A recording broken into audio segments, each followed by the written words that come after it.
Classroom के अंदर सारे स्टूडेंट्स बैठे हुए हैं। एक डेस्क पर दो दो बच्चे बैठे हुए हैं, लेकिन पूजा अकेली ही बैठी हुई है क्योंकि उसके साथ कोई बैठना नहीं चाहता। पूजा काली है, इसीलिए इस स्कूल में उसका कोई दोस्त नहीं है। इतने में ईशा नाम की एक लड़की क्लासरूम के अंदर आती है। अरे बाप रे, आज तो कहीं बैठने की जगह ही नहीं है। अरे ईशा, मेरे बगल वाली जगह खाली है ना, आना मेरे पास आकर बैठ जा। नहीं नहीं, तू तो इतनी काली है, माँ कहती है तुझसे बात करने से भी मैं काली बन जाऊंगी। मैं पागल थोड़ी हूँ जो तेरे पास बैठूंगी। पूजा को बहुत बुरा लगता है, उसे हर रोज यही सब सुनना पड़ता है, इसीलिए उसे स्कूल आने का भी मन नहीं करता। पूजा रोते हुए घर लौटती है और अपनी माँ के पास जाकर कहती है, माँ मुझे इस स्कूल में नहीं जाना, सब लोग मुझे काली काली बोलकर चिढ़ाते हैं, मुझे अच्छा नहीं लगता माँ। अरे तू चिंता मत कर बेटी, तेरे पापा का ट्रांसफर हुआ है, हम यहाँ से चले जाएंगे और नए शहर जाकर तेरा एक अच्छे से स्कूल में एडमिशन करवाएंगे। पूजा ये सुनकर बहुत खुश होती है और उम्मीद करती है कि नए स्कूल में सभी उससे अच्छे से बात करेंगे, सभी उसके दोस्त बन जाएंगे। अगले ही महीने पूजा अपने माता पिता के साथ एक नई जगह चली जाती है। वहां जाकर उसके माता पिता उसका एडमिशन एक बड़े से स्कूल में करवा देते हैं। पूजा एक नई उम्मीद के साथ स्कूल जाती है, मगर पहले ही दिन उसकी सारी उम्मीदों पर पानी फिर जाता है। इस स्कूल के बच्चे और भी बुरी तरीके से पूजा से बात करने लगते हैं। अरे वो देख, वो नई लड़की कितनी काली है। अरे बाप रे, ये तो अमावस है, अमावस, ये यहाँ क्यों आई है? इसे देखने से ही लगता है कि आज का दिन खराब होने वाला है। हे भगवान, ये तो कितनी डरावनी दिखती है। अगर कोई छोटा बच्चा इसे रात को देख ले तो चुड़ैल समझकर डर ही जाएगा। और तभी क्लास में सब जोर जोर से हंसने लगते हैं। तभी क्लास में टीचर आती है और कहती है, बच्चों आज आप लोगों को आज सरप्राइज टेस्ट लिया जाएगा, सब बच्चे टेस्ट के लिए तैयार रहो। अरे यार, सरप्राइज टेस्ट, बोला था ना मैंने, आज का दिन खराब ही जाएगा। ये काली लड़की तो मनहूस है, मनहूस। तब टीचर पूजा को अपने पास बुलाती हैं और कहती हैं, टेस्ट से पहले इस नई लड़की से मिलो, इसका नाम पूजा है, कौन बनना चाहेगा इसका दोस्त? मगर कोई हाथ नहीं उठाता। क्लास के एकदम सामने के डेस्क में एक गोरी लड़की बैठी थी, उसका नाम प्रीति है। वो कहती है, मैडम इतनी काली लड़की से कौन दोस्ती करना चाहेगा? प्रीति की इस बात से पूजा को बहुत बुरा लगता है। क्या इस स्कूल में भी सभी पूजा से ऐसे ही बात करेंगे, काली काली बोलकर चिढ़ाएंगे? पूजा ये सोचकर घबरा जाती है। क्लास खत्म होने के बाद प्रीति पूजा के पास आती है और कहती है, अरे अरे देखो तो इस काली चुड़ैल को, किसने एडमिशन दिया तुझे इस स्कूल में? अब स्कूल का नाम खराब हो जाएगा, सभी कहेंगे कि एक काली भूतनी पढ़ती है इस स्कूल में। ये क्या कह रही हो तुम? मैं काली हूँ इसलिए स्कूल का नाम खराब होगा? क्यों, काली होना कोई गुनाह है क्या? अरे बाप रे, अब तो तू जुबान भी लड़ाने लग गई। ओए, अगर तू मुझसे ऐसे बात करेगी ना तो मैं एक चुटकी में तुझे इस स्कूल से निकाल दूंगी। ये स्कूल मेरा है, मेरे पापा का। मुझसे जबान संभाल कर बात करना, समझी? प्रीति पूजा को धमकी देकर चली जाती है। इसके बाद से प्रीति हर रोज पूजा के ऊपर अत्याचार करती रहती है। क्लासरूम में घुसते ही पूजा का बैग लेकर खुद का डेस्क साफ करती है।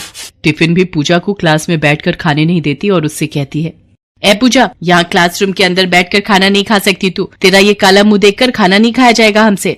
पूजा हर रोज लंच के समय बाथरूम में चली जाती, वहाँ बैठकर खाना खाती और सिसक सिसक कर रोती रहती। हे भगवान, आपने मुझे काला क्यों बनाया? सब लोग मेरा मजाक उड़ाते हैं, यहाँ कोई मुझसे दोस्ती नहीं करना चाहता। मैं क्या इतनी बुरी हूँ भगवान? ऐसे ही पूजा के दिन बीतते जाते हैं, मगर एक चीज में पूजा सबसे तेज है, वो पढ़ाई में बहुत अच्छी है। जनरल नॉलेज तो कमाल का है उसके पास। क्लास में टीचर कोई भी सवाल पूछे, पूजा सबसे पहले जवाब देती है। ऐसे ही फाइनल परीक्षा आ जाती है और पूजा मन लगाकर परीक्षा देती है। हेड टीचर के पास जब रिजल्ट आता है तो वो देखते हैं कि पूजा सबसे ज्यादा नंबर लेकर क्लास में फर्स्ट आई है। हेड टीचर को चिंता हो जाती है। अब मैं क्या करूं? इस स्कूल के मालिक हैं जायसवाल जी, उनकी बेटी प्रीति हर साल क्लास में फर्स्ट आती है, कोई और फर्स्ट हो गया तो जायसवाल जी गुस्सा हो जाएंगे। हेड टीचर जायसवाल जी को कॉल करके सब कुछ बताते हैं। जायसवाल जी गुस्से से कहते हैं, मेरे स्कूल में मेरी बेटी के अलावा कोई और फर्स्ट कैसे आ सकता है? नहीं, अगर ऐसा हुआ तो मैं किसी भी टीचर को सैलरी नहीं दूंगा और हर साल स्कूल के मैगजीन में क्लास में फर्स्ट आने वालों की तस्वीर छापी जाती है, उसमें एक काली लड़की की तस्वीर छपेगी क्या? क्या इतने बुरे दिन आ गए हैं? अब आप लोग देख लीजिए कि क्या करना है। हेड टीचर चिंता में पड़ जाते हैं। वो पूजा का नंबर काट देते हैं और प्रीति का नंबर बढ़ाकर उसे फर्स्ट पोजीशन पर लेकर आते हैं। क्लास में जब रिजल्ट सबके सामने आता है तो पूजा हेड टीचर के पास जाकर कहती है, हेड टीचर, मेरी परीक्षा बहुत अच्छी हुई थी। मुझे इतने कम मार्क्स कैसे मिल सकते हैं? वो प्रीति तो परीक्षा में चीटिंग कर रही थी, उसे सबसे ज्यादा मार्क्स कैसे मिल सकते हैं? अब जो है वो है, हार मानना सीख लो पूजा। पूजा वहाँ से चली जाती है। तभी वो सुनती है कि प्रीति उसके दोस्तों को सब कुछ सच सच बता रही है कि कैसे पूजा के नंबर कम करवाए हैं उसके पापा ने। ये सुनकर पूजा को बहुत बुरा लगता है। पूजा घर चली जाती है और रोने लगती है।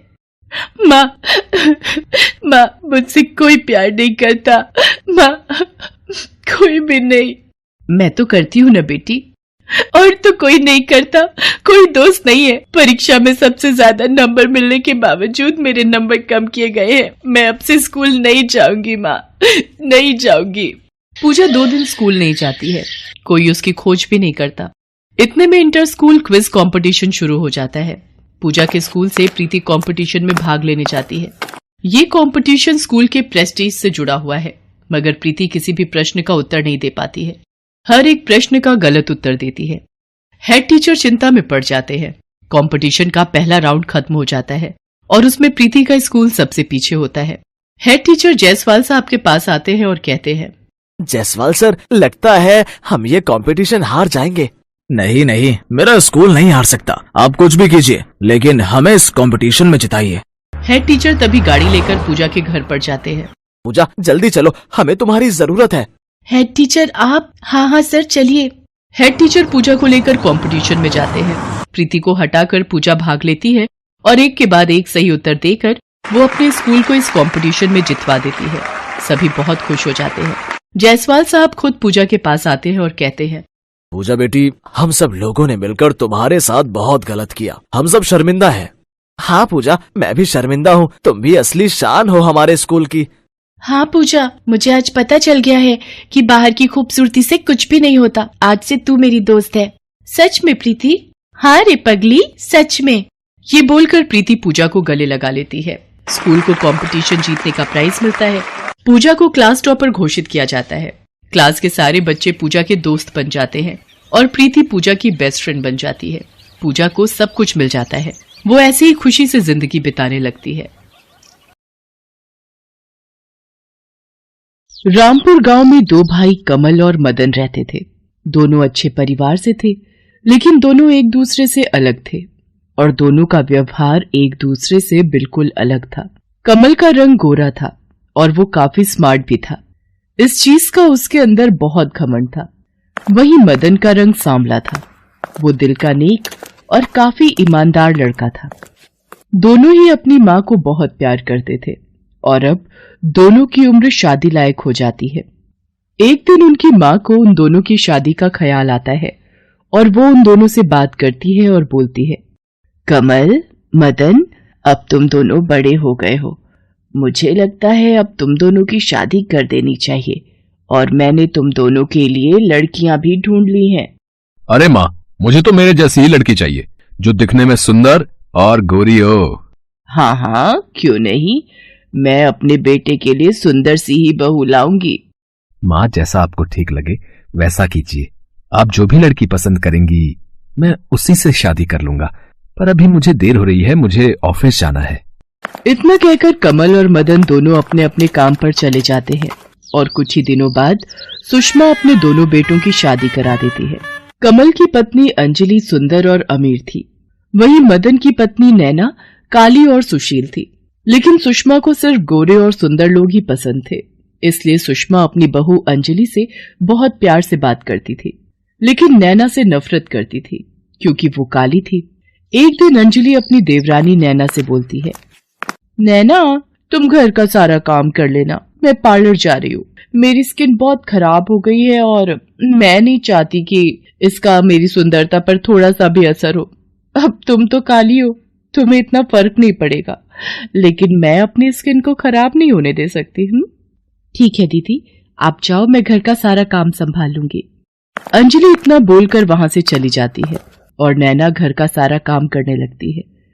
तभी उसकी सास नैना को आवाज लगाती है, अरे नैना बहू, इतना समय हो गया, आज खाना मिलेगा या भूखा ही मारेगी हम लोगों को? जी माँ जी, अभी लाती हूँ। थोड़ी देर बाद नैना सबके लिए खाना लेकर जाती है। जैसे ही सुषमा खाना खाती है तभी वो गुस्से से चिल्लाती है, छी छी छी छी, अरे नैना कितना गंदा खाना बनाया है। मेरा तो मन ही खराब हो गया ये खाना खाकर। अरे क्या हुआ माँ जी, आप ऐसे क्यों बोल रही हो? ऐसे ना बोलूं तो कैसे बोलूं, खाने में कितना नमक और मिर्च भरी हुई है। ऐसा खाना तो मैं गली के कुत्तों को भी ना खिलाऊं। चल जा यहाँ से और ये खाना गली के कुत्तों को जाकर खिला दे। पूरे घर का सत्यानाश कर रखा है। बेचारी नैना सास की जली कटी बातें सुनकर आंखों में आंसू लिए वहां से चली जाती है और दोबारा खाना बनाकर लाती है और खिलाती है। उसके बाद घर का सारा काम करके अपने कमरे में जाकर बैठ जाती है। शाम को जब मदन आता है तो वो नैना को रोता हुआ देख उससे पूछता है, अब अरे नैना क्या हुआ, तुम रो क्यों रही हो? कुछ नहीं मदन जी, बस मम्मी पापा की याद आ रही थी। अरे तो इसमें रोने वाली क्या बात है? उनकी याद आ रही है तो उनसे मिलने चली जाओ। अगर मैं मम्मी पापा के पास चली गई तो यहाँ घर कौन संभालेगा? तुम परेशान मत हो अंजलि, भाभी है ना, वो संभाल लेगी 2-3 दिनों के लिए घर। नैना और मदन एक दूसरे से बात कर रहे होते हैं। इतने में ही उनकी ये बातें अंजलि सुन लेती है और घर में हंगामा मचा देती है और चिल्लाते हुए घर में सबको बुला लेती है। मम्मी जी, कमल जी, कहाँ हैं आप लोग? अब बस बहुत हो गया, मैं नहीं रह सकती हूँ इस घर में। अंजलि की आवाज सुनकर सभी लोग हॉल में आ जाते हैं और सुषमा उससे पूछती है, अरे मेरी प्यारी बहू, क्या हुआ, क्यों चिल्ला रही हो इतना? देखो ना मम्मी जी, देवर जी अपनी हीरोइन से बोलते हैं कि तुम अपने मायके चली जाओ और यहाँ का सारा काम नौकरानी की तरह मैं करूंगी। मुझे तो यहाँ नौकर बनाकर लाया गया है। अरे अंजलि भाभी, आप झूठ क्यों बोल रही हो? मैंने तो ऐसा कुछ भी नहीं बोला।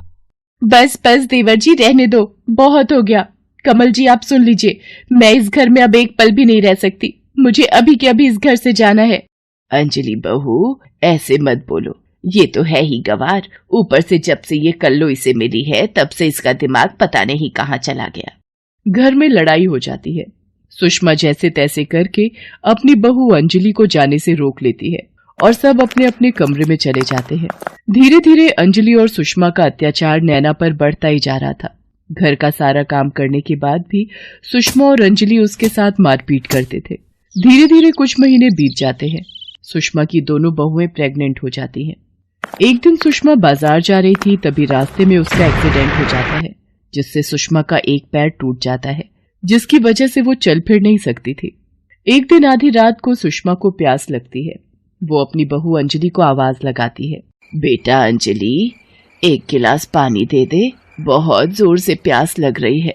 अरे बुढ़िया, इतनी रात हो रही है, तुझे चैन नहीं है? जब देखो तब कुछ न कुछ मांगती रहती है, परेशान कर दिया है। पता नहीं नैना तेरे ये अत्याचार कैसे झेल लेती है। उसकी जगह मैं होती तो तुझे कब का धक्के मारकर बाहर निकाल दिया होता। अंजलि के मुंह से ये बात सुनकर सुषमा को बहुत बड़ा झटका लगता है। वहीं दूसरी तरफ सुषमा की आवाज सुनकर नैना उसके लिए पानी लेकर जाती है और अपनी सास को पानी पिलाती है। नैना उसकी इतनी सेवा कर रही है, ये देखकर सुषमा को खुद पर बहुत गुस्सा आता है और वो रोते हुए नैना से कहती है, नैना बेटा, मुझे माफ कर देना, मैंने सिर्फ तेरे रंग की वजह से तुझसे नफरत की। मैंने सिर्फ तेरे रंग को देखा, तेरे अंदर की सुंदरता को तो देख ही नहीं पाई। मैं तुझसे हाथ जोड़कर माफी मांगती हूँ, मुझे माफ कर दे। अरे माँ जी, कैसी बात कर रही हैं? आप मेरी माँ हो और माँ अपने बच्चों से हाथ जोड़कर माफी नहीं मांगती, उनके हाथ सिर्फ आशीर्वाद देने के लिए होते हैं। नैना अपनी सास को माफ कर देती है। दोनों अब बहुत प्यार से रहने लगती हैं। ये सब अंजलि बर्दाश्त नहीं कर पाती और वो अपने पति के साथ वो घर छोड़कर चली जाती है। उसके बाद उस घर में वो तीनों खुशी खुशी रहने लगते हैं।